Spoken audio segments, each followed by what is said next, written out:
پاکستان میں freedom of speech پر تو بہت بات ہوئی پچھلے کچھ عرصے میں، رپورٹس میں اور بھی کچھ چیزوں کا حوالہ دیا گیا اور خاص طور پہ اس رپورٹ میں میڈیا پہ دباؤ کا بھی ذکر کیا گیا ہے۔ کیا ڈیٹیلز ہیں آپ کے پاس اس سلسلے میں؟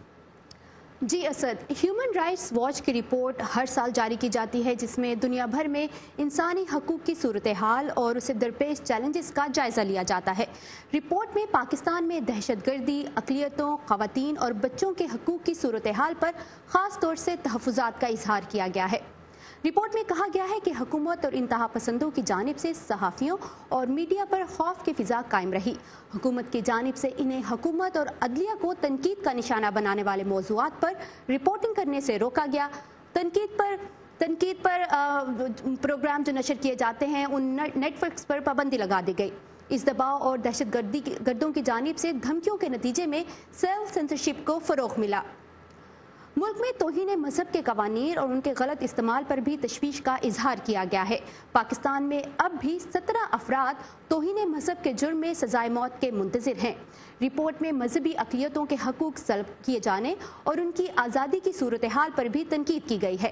رپورٹ میں جہاں سپریم کورٹ کی جانب سے آسیہ بی بی کی رہائی کے حکم کو سراہا گیا، وہیں انتہا پسندوں کی جانب سے فیصلے کے خلاف شدید رد عمل کو بھی شامل کیا گیا ہے۔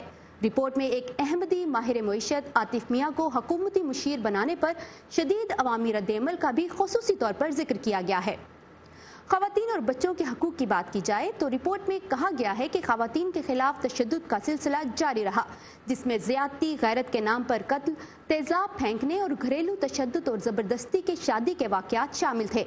کہا گیا ہے کہ پاکستان میں 21% خواتین کی 18 سال سے کم عمر میں شادی کی جاتی ہے۔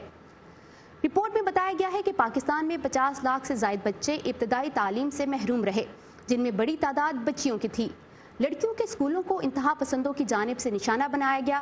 رپورٹ میں پاکستان میں بچوں کے ساتھ ہونے والی جسمانی زیادتی کے مسلسل واقعات پر بھی تشویش کا اظہار کیا گیا ہے۔ رپورٹ میں جہاں کہا گیا ہے کہ دہشت گردوں کی جانب سے اقلیتوں، سیکیورٹی اہلکاروں اور سیاستدانوں کے خلاف حملے جاری رہے، وہیں دہشت گردوں کے خلاف آپریشن کے طریقہ کار کو بھی تنقید کا نشانہ بنایا گیا ہے، اور یہ واقعہ بھی جو ابھی جس کا آپ نے بھی ذکر کیا ان کی ایک مثال ہے۔ رپورٹ میں عالمی سطح پر پاکستان کے انسانی حقوق کے موقف پر تشویش کا اظہار کرتے ہوئے کہا گیا ہے کہ 2017 میں ادارے کی جانب سے پاکستان کو دی جانے والی سفارشات کو مسترد کیا گیا۔ اس رپورٹ پر ہم نے حکومتی رد عمل جاننے کے لیے انسانی حقوق کی وفاقی وزیر شری مزاری سے رابطہ کرنے کی کوشش کی، لیکن رابطہ نہ ہو سکا، جبکہ وزیر اطلاعات فواد چوہدری نے اس پر کامنٹ کرنے سے انکار کر دیا۔ ہم اس پر حکومت کا موقف اپنے اگلے شوز میں پیش کرنے کی پوری کوشش کریں گے۔ دنیا کے دیگر ممالک کے حوالے سے اس رپورٹ میں ہیومن رائٹس واچ نے کہا ہے کہ سال 2018 میں مغربی جمہوریتوں اور روایتی طور پر سخت حکومتوں کے لیے مشہور ممالک آمرانہ رجحانات کے خلاف آواز اٹھانے کا رواج بڑھا ہے۔ مزید تفصیلات کے لیے دیکھتے ہیں یہ رپورٹ۔ شمال مشرقی افریقہ کے ملک سوڈان کے دارالحکومت خرطوم میں جمعرات کے روز سینکڑوں لوگوں نے امن، آزادی اور انصاف کے نعرے لگاتے ہوئے صدر کی رہائش گاہ کی جانب مارچ کیا۔ مظاہرین صدر کے استعفے کا مطالبہ کر رہے تھے۔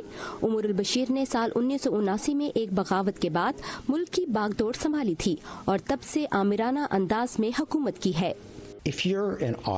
اگر آپ ایک جابر حکمران ہیں تو آپ کے لیے انسانی حقوق کی خلاف ورزی کرنا انتہائی آسان ہے، کیونکہ اسی طرح آپ لوگوں پر اپنی حکومت قائم رکھ سکتے ہیں، اسی طرح آپ اپنی جیب بھر سکتے ہیں۔ تو انسانی حقوق کی خلاف ورزی کرنے کے لیے حکومتوں کے پاس کئی وجوہات ہوتی ہیں۔